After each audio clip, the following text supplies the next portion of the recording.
What's up, YouTube? It's your favorite non-Scottish Scotsman right here, Twanus, bringing you another Omega Ruby Alpha Sapphire Wi-Fi battle. It's another post-commentated battle. This time it was versus a PokeTuber, Tojo. I will put links to his channel and his Twitter and everything in the description below. He primarily does Wi-Fi battles himself as well. So. And also some Let's Plays. At least he did a Nuzlocke before. I don't know if he's going to do that again. But anyways, make sure you check him out. And we had a UU battle. It was quite a while ago, before I had my little break for the test weeks. Sorry for being gone, everyone. But yeah. This was, by the way, recorded with some help of Cypher634. He recorded it for me with his capture card, so a big shout out to him. But you can see my normal UU team, my Zoroark, my Aerodactyl, my Blastoise, my Furfrou, my Arcanine, my Nidoqueen. And as you can see, Tojo brought his Dusknoir, his Hitmontop, his Mega Pidgeot, his Exploud, his Empoleon and his Leafani. And I decided, once again, I did this last time as well, I believe, to start off with my Zoroark and disguised as Nidoqueen, because that works. But starting the battle right now. So Ken is issuing a challenge and he sends out his Sizzies, his Leafani. And as you can see, Nidoqueen, actually the Zoroark. And I decided just to go for a Flamethrower. He probably predicted me to go for Stealth Rocks or Toxic Spike because that's something that Nidoqueen does get. But I go for the Flamethrower, taking it down to its sash. And yeah, going for another one. Zoroark obviously outspeeding the Leafani. Leafani not doing anything. Yeah, really. So he at that moment he knew basically that it was my Zoroark, and since it's a sashed Zoroark, I decided to just go for a Dark Pulse, a super effective Dark Pulse. He went for Ice Punch, or probably he didn't know it was Nidoqueen, just thought it was Scarfed. So, but yeah, well, I went for Dark Pulse, doing massive damage to that Dusknoir, even though it is bulky as well. It's extremely bulky. Going for another Dark Pulse, not knowing if he was going to switch out, but I remembered his team and I knew that there was only one Pokemon that really, he might really set into Zoroark, but I didn't predict him to do that, so I just kept going for Dark Pulses, doing that again here as well. And he went for Stealth Rocks. It's annoying, but I didn't mind that much, to be honest, because right now Zoroark is just dealing damage all over. He roars me out instead of killing me off. It's a decent play, honestly, but probably myself I would have just taken me down, because right now I do still have that Zoroark to switch into. And I went for Dark Pulse, predicting a switch, I think. Because I believe I do have Aura Sphere on this Blastoise, and he went for Toxic, which is annoying, but yeah, I didn't really mind that much because Blastoise was more something that I put on my team last minute, because I noticed that the Pokemon I used to have there is actually OU, so that I can't use it in UU. I thought it was UU, so I wanted to use that in UU at least, but it wasn't. So, and he goes for his Hitmontop, and yeah. Indeed, I do have Aura Sphere. I don't know why I didn't do that first turn. Maybe I predicted him to switch into Dusknoir, him predicting the Aura Sphere, so a bit of over predictions. So it did almost no damage. Toxic damage is getting more. And he goes for Bulk Up, and I go for my Water Pulse right here, because it's made for a Mega Blastoise, and it's not a Mega Blastoise.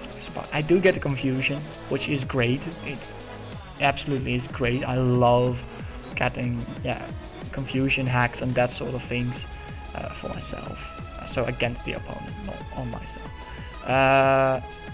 He didn't hit himself here. He did.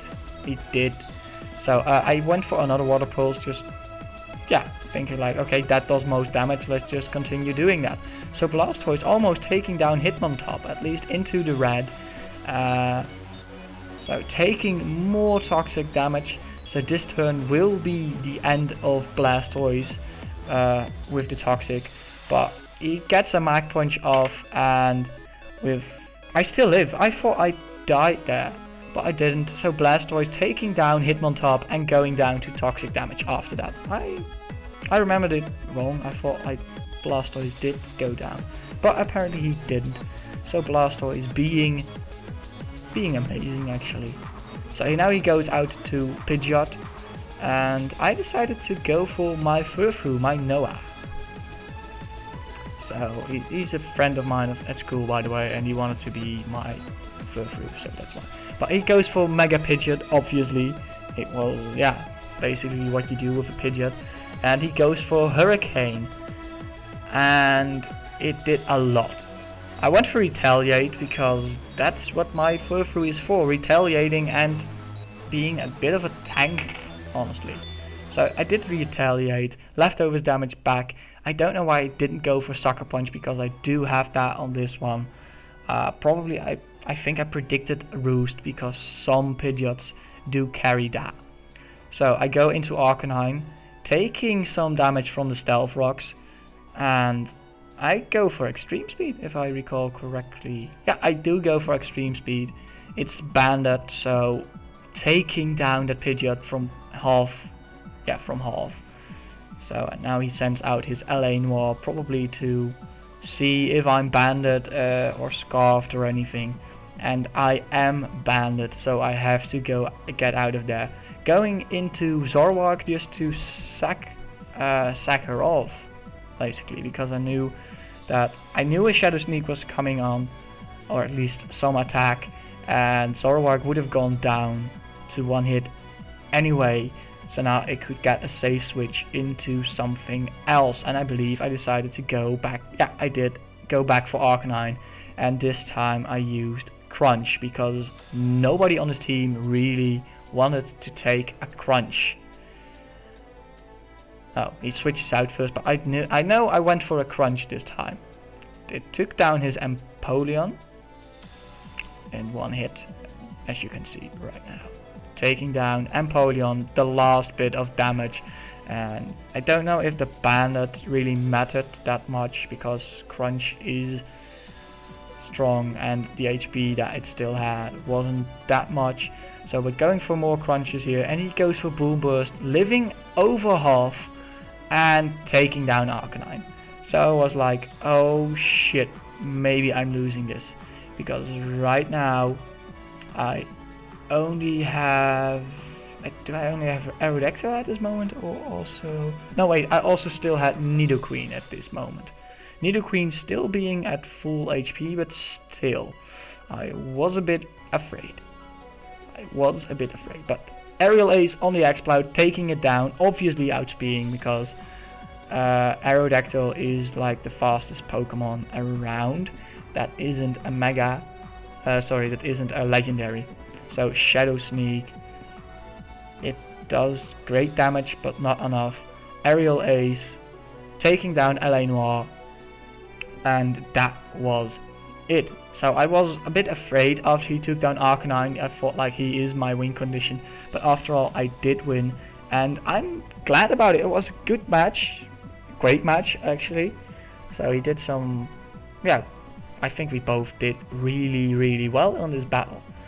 So yeah, make sure you check him out. I think he's a great PokeTuber. I haven't watched that many videos of him, but ones that I did watch I really enjoyed. So, and I'm sure you will as well. So I will put links to his channel in the description below. I don't know if he uploaded this battle as well. I will go check because I'm on YouTube right now anyway. No, I don't think it's... No, he didn't upload it himself. No, he didn't. Okay, then only my video will be up. But anyways, yeah. GG once again, Tojo. And I hope to see all the viewers in the next video. If you enjoyed this video, make sure you leave a like and a comment, by the way. and feel free to subscribe and to challenge me for a battle as well. But anyway, guys and girls, good luck and have fun. Twanus out.